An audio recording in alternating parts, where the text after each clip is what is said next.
Ilan taon na po kayo, Nay? Ano lang, 85. 85? Tapos nagtitinda pa kayo na atsarang masarap. San po kayo nakatira? Sa Tayog, sa tabi ng Marikina SM.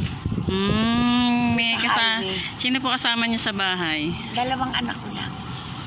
Ano po, nag-aaral? Hindi na, may mga asawa na. Asawa po? Wala na po. Wala na.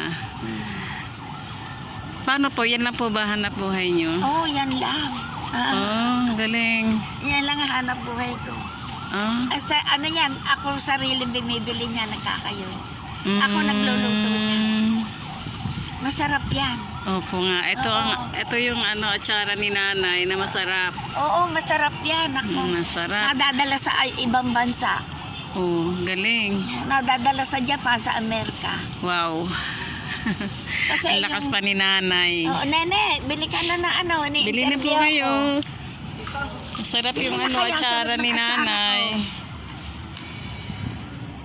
Nene, yung humango sa akin, parang ministro siya, babae. Nagdala siya sa kapatid niya sa Amerika ng atsara 4. Ngayon, tumawag sa kanya, nakarating sa amin. Hanggang ngayon daw, ang sarap at hindi pa nauubos. Stop ko muna po, ha? Oo, 4